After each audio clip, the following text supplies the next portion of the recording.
চারণমূলক বক্তব্য নিয়ে আসবেন আমাদের কবি জসিমউদ্দিন হলের অনেক গর্ব জনাব ব্যারিস্টার সাইদুল হক সুমন ভাই, যিনি চুনারঘাট ও মাধবপুরে মাননীয় সংসদ সদস্য হবিগঞ্জ স্যার হিসেবে দায়িত্ব পালন করছেন। আমাদের কবি জসিমউদ্দিন হলের এক উজ্জ্বল অহংকার আমাদের ব্যারিস্টার সুমন ভাই আপনাদের কাছে আপনাদের সামনে বক্তব্য নিয়ে আসবেন।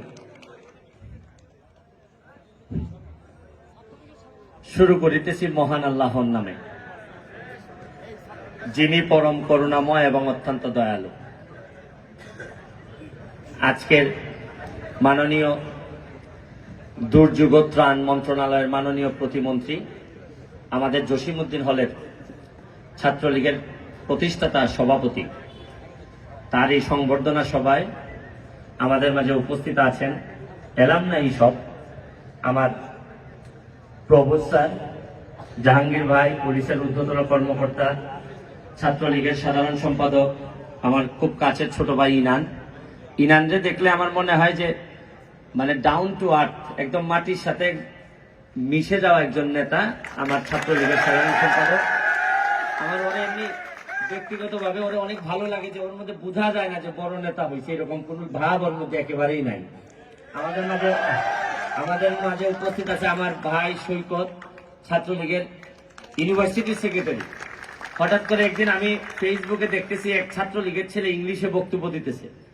তা আমি পরে দেখলাম যে ও তো ছাত্রলীগের সেক্রেটারি। আমার মনে হইলো যে ইংলিশ হয়ে এখন শিখছে, আমি ব্যারিস্টার হয়ে ইংলিশ শিখতে পারি নাই। আমার কাছে মানে খুবই ভালো।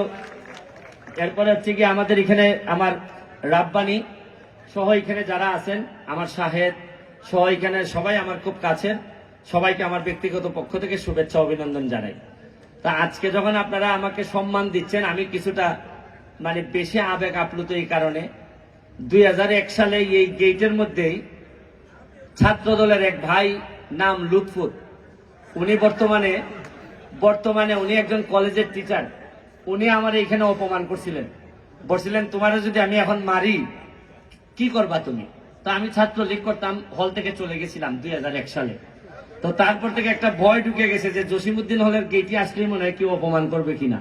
কিন্তু আজকে আপনারা যে সম্মানিত করেছেন, আমার সকল দুঃখ কষ্ট ওই লুৎফুর ভাইয়ের উপর কষ্টটা অনেক কমে গেছে।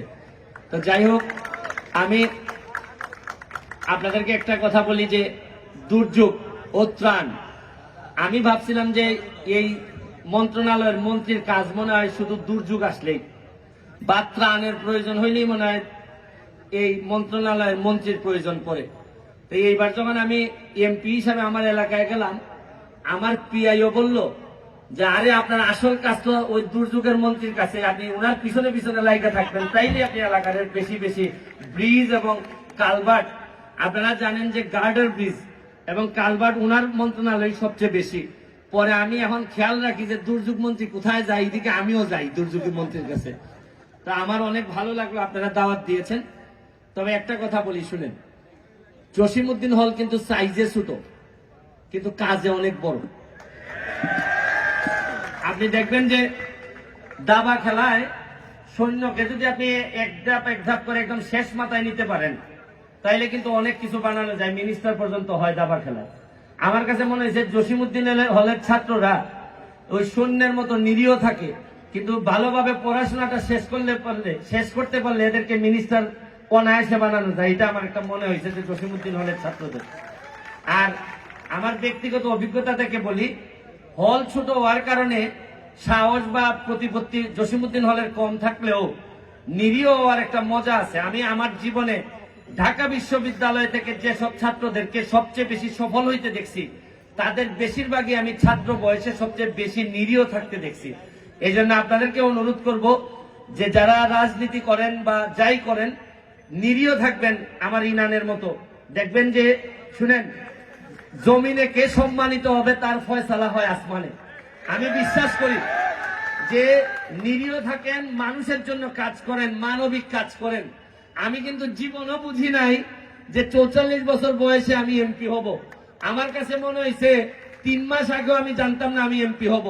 আমার বারবার মনে হইতো যে জমিনে কে নেতা হবে তার ফয়সালা হয় আসমানে।